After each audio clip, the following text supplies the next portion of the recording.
Asato ma satgamaya tamaso ma jyotirgamaya mrityur ma amritam gamaya. Om Shanti Shanti Shanti. O Mother, hold our hand and take us across from unreal to real, from darkness of ignorance to the wisdom of light, from death to immortality. Om, peace, peace, peace. Welcome. Happy Diwali, dear devotees. Wonderful, everywhere there are lights and lights and lights. What is this row of life? What is the meaning and the true meaning of the celebration of the Deepavali? You know, if you notice, most of the celebrations where there is a church, there's a mosque, there's a temple, and theistic religion, meaning God is up there in the temple church, up in the heaven in the sky, and we are down here, and God is extremely powerful, and we are so small, and we are helpless, and we pray to God, and we show our devotion and love for God, and so that God will carry us across in this life and protect us. The theistic religion, and this religion, there is celebration, there is food, there is mithai, there is samosas, right? But in the Advaita Vedanta, it is monastic. It is more or less, it doesn't mean run up to the mountain Himalaya and have to live into the mountain caves. Now, you could lead a monastic life in the most midst of the Manhattan, where the America's busiest center of the World Trade Center. You could be in your own home, playing the role of a wife, mother, husband, father, child. Anyway, the grandparent, you can play the role of a Advaita Vedantist.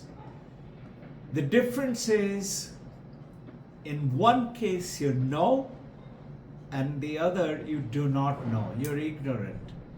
And because of this ignorance, we are suffering today.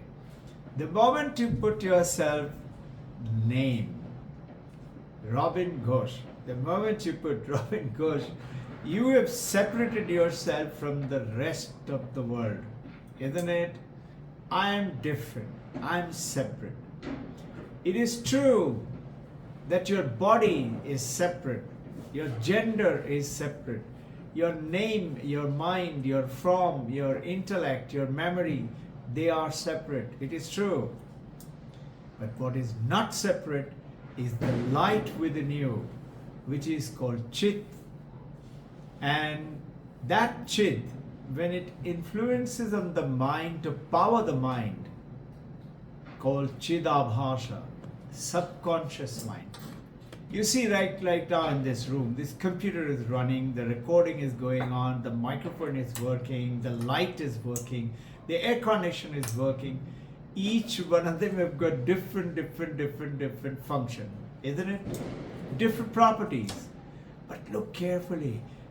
None of them can work unless there is electricity.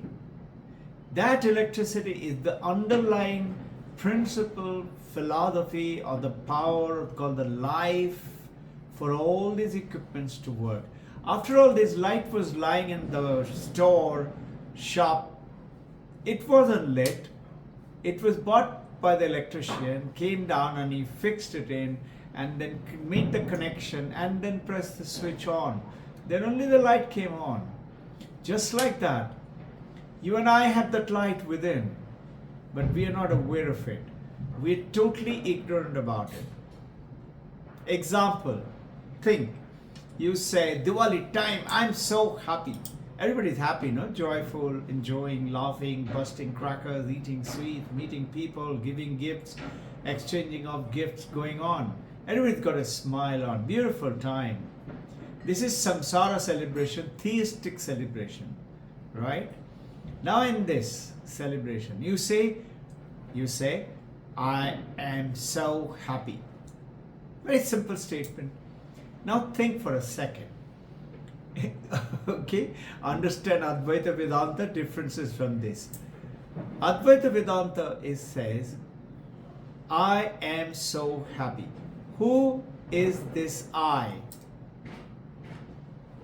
The mouth is saying, I am so happy, with the help of the tongue, the teeth, the upper palate, the lower palate, and the voice cord is coming out and saying, I'm so happy. All these are getting connected with the prana, with the life. And that is connected with the life within you, which is also powered by the food that you eat called Annamaya Kosha, the air that you breathe called the Pranamaya Kosha, the mind that is operating, guiding, intellect, memory, ego, and your feelings. These 4 functions of the mind. Mind has got 8 functions. I'm sorry, I stand corrected. Mind has got 16 functions, Advaita Vedanta. But 4 functions are taken pretty good. Ego, intellect, memory, and feelings. They're the 4 general functions. Now, which is happy? Which is that I? Is it the eye, the mouth? Is it the eye, the tongue, or the teeth, or the upper palate eye, or the voice box eye? Everybody's different, isn't it? After all, the teeth is not upper palate, tongue is not the voice box, lips are not, you understand? Which is this one which is saying, I am so happy? Think for a second. And this is what is today's topic is, when you say, I am Brahman, Aham Brahmasmi, or he is Paramahansa, he is liberated. Who is liberated? So in the Advaita Vedanta, there are 3 meanings of I. When you say, I am I, after all, just see this hand. You say, this is my hand. And you say, hi hand. Does a hi hand also say, hi Robbin Ghosh? Does it say? No. The hand is totally different, isn't it? You say, this is my body. Yes. So how come you say, this body is me? This is the ignorance. Think. Better example. I say, this is my mobile. You say, all right, okay, it is your mobile. So what are you trying to say? Can I say this mobile is me? This is my mobile. This is my computer. Can I say this computer is me? This mobile is me? I cannot say this hand is me. Yes, I use this hand. I use the tongue, the teeth, the vocal cord, the mouth, the entire body, mind, frame, structure. And I give it a name and I create samsara. This Dipavali or Deepa Avali, which is called Dipali. This Diwali is the row of light. And this row of light, dear devotees, dear sincere seekers, is within us. It's within us, right from the bottom of the spine to right up to the top, to the medulla oblongata, and through the skull to the Agga Chakra, and then it goes to Sahasradhara. This row of light will only light up only when there is electricity for the AC or the light or the fan or the microphone or the computer or the mobile. The underlying current, electricity. Same way, you can see me and hear me right now, correct? How? You've heard from this before from me, maybe in many other places. You see with my eyes and with my ears and all that. Sure, you use your 5 senses. But 5 senses go out to grab the world, including, like you see me. But I don't enter the eye. You will go blind. Light falls upon me and creates tiny particles of electricity, and through the lenses, through the so-called the camera, equipment, it goes and creates tiny, tiny particles of light image, particles of electrical images into the cornea of your eye, which in turn, through the optical nerve and various optical mechanism, the eye sends it to the brain. The brain receives it right way up, the image. Remember school days? You see a mountain, generally upside down first. And then it goes to the brain right way up. And then the brain sends it to the mind. Mind, brain, the senses has no power. The power comes from being conscious. So you're not seeing me with your eyes and ears. You're seeing me with your consciousness. You have to be conscious to see me. But we have become very unconscious of our consciousness. So when you say, I am enlightened, aham brahmasmi, main hi brahma hu, who is this I? Who is this I who says, I am Brahman? Brahman is Taittiriya Upanishad, Ishvara. Satyam Jnanam Anantam Brahman. Taittiriya Upanishad. Who is this I? In most cases, there are three meanings of the I as per Advaita Vedanta. The first meaning in most cases, we think I is this body, the name, Robbin Ghosh, the mind, the form, the function, and the gender. That is I. And that's an ignorant I. A wise, a wisdom-filled I from an enlightened person has two meanings. So there are three. One is the body, mind, name, form, function is the one ignorant I. And the knowledgeable I are two. One is called Chidakasha or reflective consciousness. It has got another name by Joseph Murphy. Read that book. It's a very nice book, long time back, very old. Must be about 50, 60 years old author. The book was released long time back. And approximately, I'm giving you, I'm not very sure about the time. I can check it out. You could too. And he talks about subconscious mind. You've seen this book called Magic. They are of subconscious mind. They're utilizing. It is very powerful because the consciousness now is powering the subconscious mind, the Chidakasha. Chidakasha is nothing else but the mind powered by the consciousness, the mind. But the mind is not Brahman because it has got limitations. Baby's mind, teenager's mind, adult mind, mind is changing. Mind is ignorant mind, knowledgeable mind, mind is understanding mind, and mind is not understanding mind. How can the mind be Brahman? Mind has Brahman in it. Without Brahman, without consciousness, nothing is possible in this universe. But mind is not Brahman. Brahman has made the mind. Good time to give you an example. You see your face in the mirror, right? Who do you see in the mirror? My question. Most people will say, I see me. Not true. You see your image. When you see your face in the mirror, you see your image. You do not see you, which is very close to you depending on the surface of the mirror. If the mirror is very clean, very sharp, polished titanium, it will be perfect, almost nearer you. If it is broken or cracked or rusted or old, your face will look different, isn't it? Now think for a second.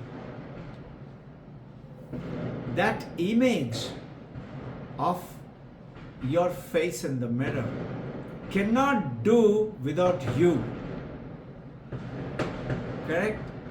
Did you understand? That image in the mirror will not be there if you are not there. Correct? But you can live without that image. You don't have to stand in front of the mirror, though most people do it most of the time. And the mirror also not necessary. Mirror and the image are interlinked and connected with each other, but you have to be present there. And the moment you go away, somebody else's goes, the image changes immediately. It's like a television. TV screen is least bothered what is happening inside of the screen. Isn't it? Think for a second. TV screen is not bothered what is happening inside the screen. What movie is running? Is it a happy movie, joyful movie, or angry movie, or action movie, or love scene movie? TV screen is not bothered.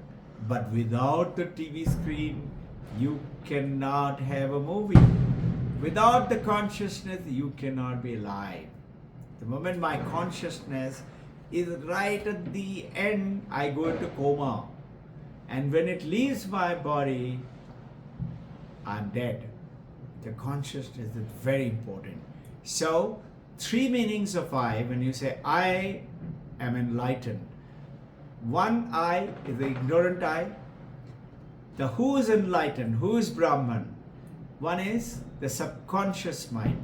Now, the consciousness, that is the Chit, cannot say I am Brahman. Why?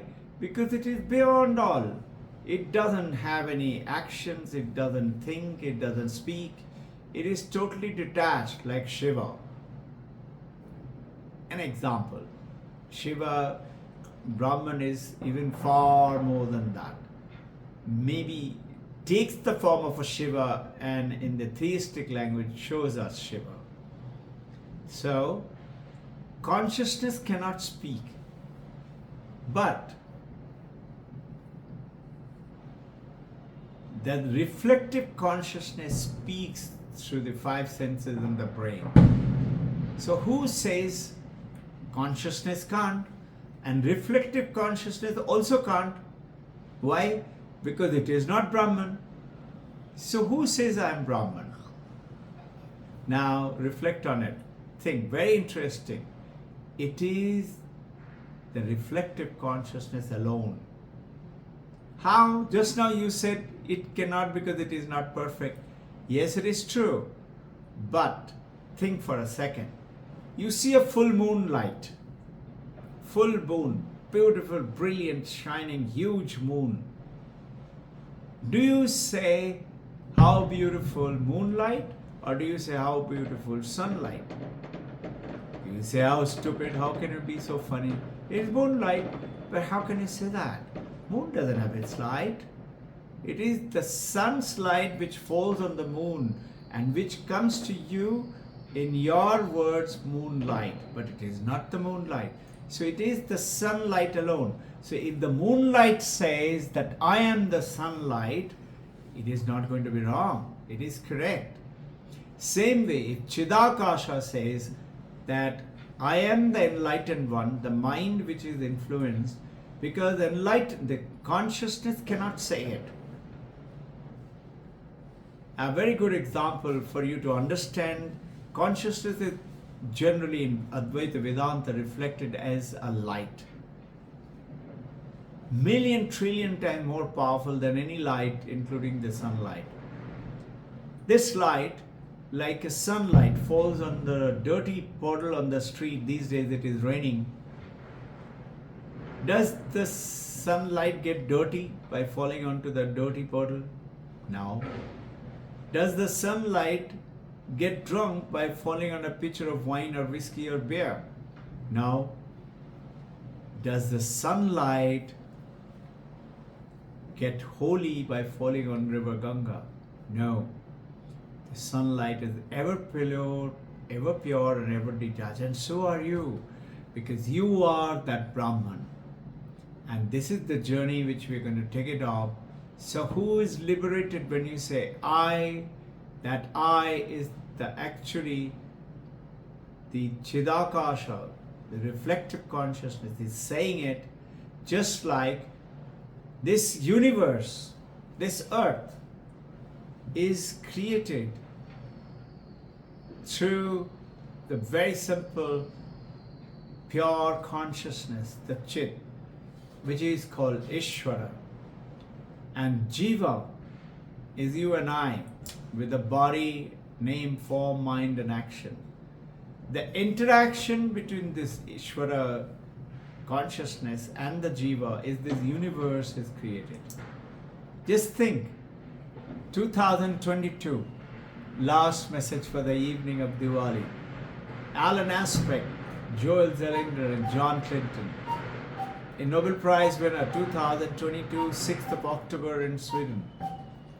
And what was their discovery for which they got the Nobel Prize?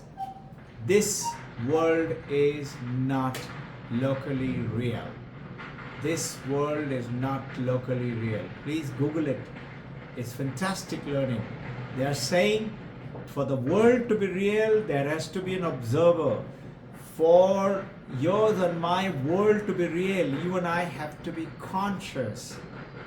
And that is, as per Advaita Vedanta, is our Ishvara, which you say is everywhere. And that is Deepavali, the awakening that you all have heard about Kundalini, which is through the yogic process you're awakening it. But whether Kundalini is awakened or not, as per Advaita Vedanta, the moment you know Kundalini's awakening is through Patanjali Yoga Sutra. But Advaita is not Patanjali Yoga Sutra, not Vedanta. Advaita Vedanta, Shankaracharya's, his meanings of Brahma Sutra is Karika, which he wrote, his Bhashya, which is Advaita Vedanta. Advaita Vedanta says that Advaita Vedanta is a shortcut to this powerful spiritual life and have ever enlightened joy within you.